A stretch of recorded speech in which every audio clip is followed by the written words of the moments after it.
Hey, Freedom Savers. I just wanted to do a midweek update since today was a great day in the stock market. All three indices were up, if I pronounce that word right. Indices. All three indices were up over 2%, like 2.3, 2.5, that type of stuff. Actually, let's just look over here. We go to research. Yeah, 2.14, 2.15, and 3.1%. It was a great day. That's great overall, but it hit my portfolio pretty well. Just a week and a half ago, I was actually over $151 in the hole on the market value. Now I'm actually up by 20 bucks, and I can show you that. If I come over here, I've deposited 33.40, and my current value is 33.60.32 right there. So 33.60.32 minus 33.40, I have actually made $20.32 in market value. Well, I guess that counts the dividends as well that have been paid out. So that also counts $2.94 in there. So if I subtract 294, $17.38 is what I'm up in market value. Great market day. I went from being $150 something in the hole to being positive 20. Now this says negative 931. I don't know why. It's, M1 and their calculations, man. I don't get it. But anyways, I wanted to touch base with that. I also wanted to show you my aggressive portfolio real fast, my taxable, and I'm up 25. I'm up $8.09 because I've deposited 225 in that one. 225. And I'm at 233.09. So I'm actually up $8 on that one. Not bad for just starting it like 7 days ago, 8 days ago. So not too bad. One thing I wanted to go over real fast, and there's some news in the market as well. But the main thing I wanted to go over was I wanted to calculate how much I'd be making per year right now. So with my current portfolios, if I don't deposit another penny and not even counting reinvesting dividends, right? I just want to see how much dividends I'm earning per year right now. And I did that on my taxable account. And right now I'm making $18.49 a year on passive income. I mean, not working. So my money's making my money of $18.49 a year. And that's without depositing any more at all into this account. And I'm depositing $25 a week into this account right now. So I'm not investing a lot in this one, but a little bit. Now the Roth is more exciting, of course, because I've got $3,300 some dollars in there. The Roth actually, if I didn't deposit another penny and I withdrew all my dividends, which I'm not going to do obviously, is currently making me $105.52 per year. So that's without depositing another penny, without anything, and taking the dividends out. That would be $105 a year passive income. I think that's pretty good, considering I just started this portfolio on September 18th. Yes, September 18th. I started the portfolio less than 3.5 months ago, and I bought enough shares that I am generating over $105 a year. That's awesome. And of course, I'm depositing $60 a day in the market, and there's still a lot of days left in the year. So all these are $60 each that I'm going to be depositing. And that's more shares for me to buy, which will increase my overall yield. Boom, boom, boom. Plus, if any of these companies raise their dividend, which the majority of these are growing their dividend every year. So if any of these companies raise their dividend, then of course this 105 will turn into a higher amount, and I'll be making even more. I expect a lot of these companies to raise their dividend, so this will probably be even higher than 105 per year. That's not bad for my first 3.5 months of investing.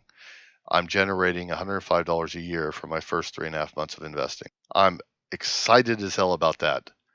That's awesome. Now that doesn't come to much. I mean, 105, 52, it's $8.79 a month that I'm making. But hey, that's the start of the snowball. This is the very beginnings of my snowball. And a lot of people that I talk to don't really comprehend that snowball effect or that compounding growth. They understand compound interest, they understand, the theory behind it and how it goes. And this is where I was years ago. But then I look and it's 2%, 3% gains or interest on my money, and it's like, why bother? That's not going to accomplish anything. But the thing is if you do this over time, that snowball gets huge and really starts making you money. And this is my very beginning and start at 48 freaking years old. I should have started this in my 20s. If I would have started this in my 20s and just paid myself 10% of my income, paid myself first every time, 10% of my income, even if it was much smaller amounts, over time that compounding they would be so far ahead of me, it's not even funny. So far. Of course, pretty much everybody's ahead of me at this point. So anyway, I just wanted to show you guys that and my little calculations here, figuring out how much per year I am making, and I'm pretty excited about it.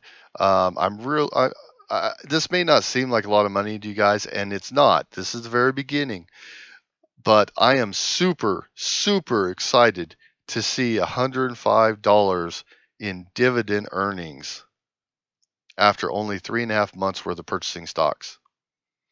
Because I know that all that 105.52 is also going to purchase more stocks and make me more money next year.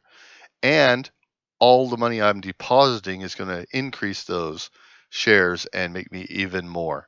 So while I may only make, I'm not even going to make 105.52 this year, because that's for an entire year with the amount of stocks I own right now. And of course, I'm not getting that many dividends. This year, I expect to make what, $20 maybe, between 10 and $20, I'd guess, if I'm lucky. Right now, I mean, I've only made $2.94. That's all I've gotten paid. I've earned $6.53. It's already November. So yeah, I'm not even going to make that much. I expect to make somewhere between 10 and $15 this year. I'm hoping that I will earn enough to get over $10 for the year. Yay. So yeah, that doesn't sound like a lot, but that's the point, guys. It's the point of the start of the snowball. You will see this continuously and exponentially grow over time as I document this on my YouTube channel. You'll watch it grow and you'll see the potential and the possibilities. So anyways, I was excited about this. I wanted to show that to you. It was a great day in the stock market. I went from $151 in the hole to positive 20. And again, ignore this number. I'm over $20 ahead right now. That's with my dividends paid. So I'm over $17 in market gain right now. Now, of course, market gain doesn't mean anything if I'm not planning on selling, which I'm not. But the thing is I'm hoping that it continues to trend upward at this point, just to get me in the positive, farther in the positive before the market crashes. That's bound to happen eventually. The farther I am ahead when that market crash hits, the more leeway I have, the more I have to lose before I actually go into the negative on my portfolio. I want it to crash. I'm excited about a market crash. If it crashes, that's an opportunity.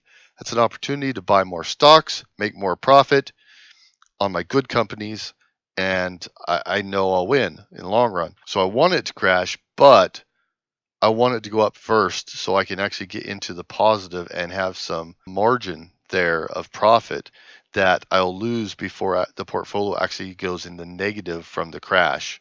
And then once it goes into negative from the crash, the prices will be nice and low and I'll be able to buy them on sale, like Black Friday sale, baby. And then I will stock up on them. I'll put every penny I possibly can in them at that point and then watch it recover and come back up and make a ton of money from it. So that's my plan. But right now, I'd like to see it go up a little bit, just to get that leeway there, that margin of safety. So quick breakdown of some news items that's happening on my stocks.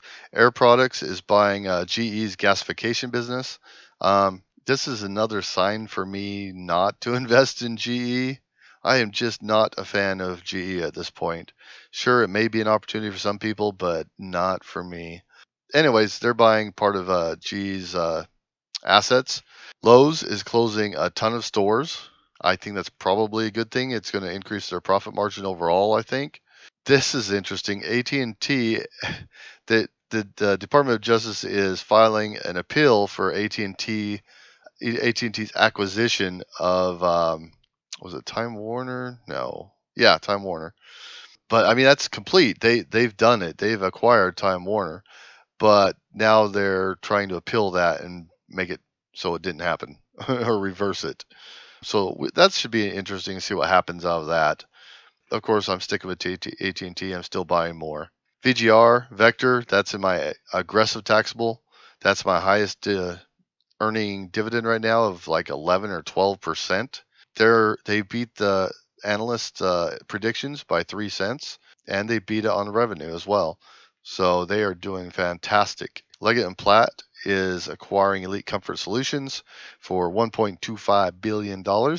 Elite Comfort Solutions is basically a bed maker, a bed manufacturer with like foam, memory foam. So that's good for them. It's going to add to their portfolio a little bit. Flower Foods is buying Canyon Bakehouse, which supposedly adds like a ton of stuff. 21 gluten-free breads, buns, bagels, English muffins, and specialty items. So they're acquiring stuff. They did not do good in their earnings. They missed by 2 cents and they missed on revenue. So they went down big time today. I'm curious. Let's go take a look here at them and see what they did today at the end of the day. Flowers Foods. They actually ended up. Wow. They dropped quite a bit today. As you can see, boom.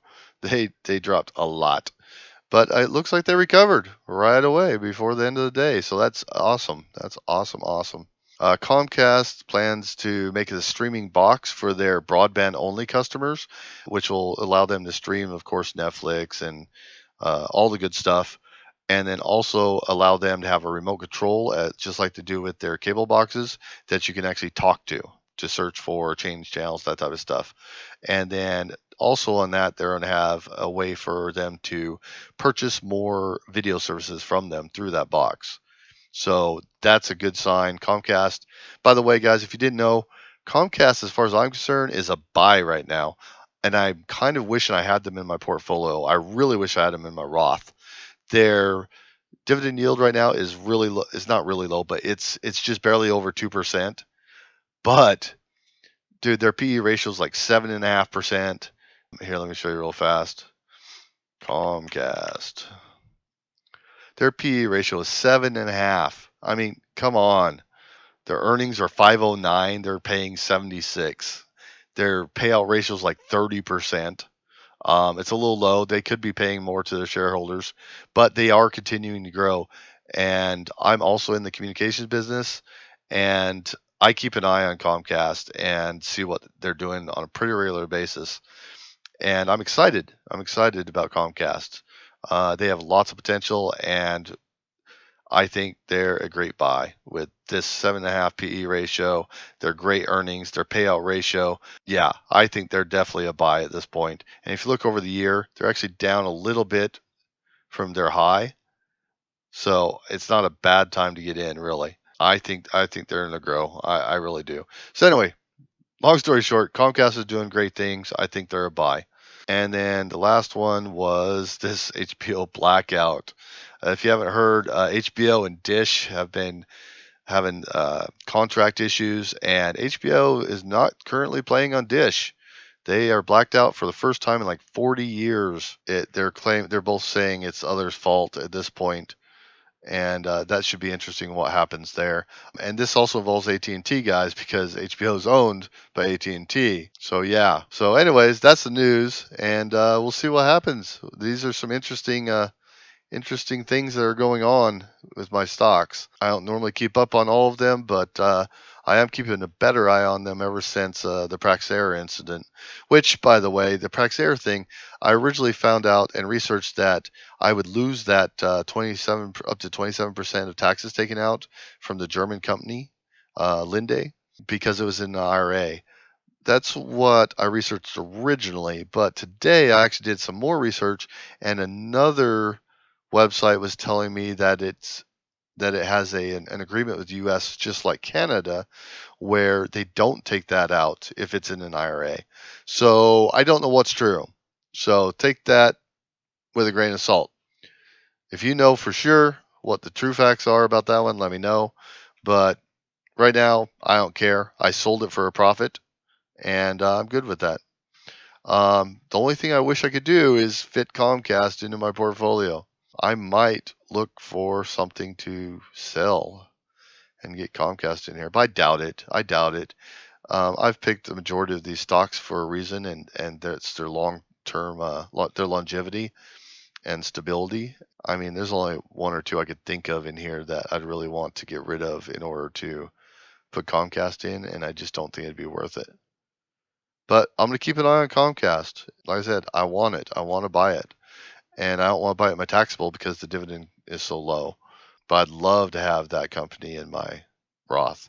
So anyways, that's the update for today. Remember to keep saving and get your snowball rolling too. Take care, guys. Alright guys, thanks for watching. I appreciate it. Be sure to hit that subscribe button down below, and if you liked the video, hit that like button for me.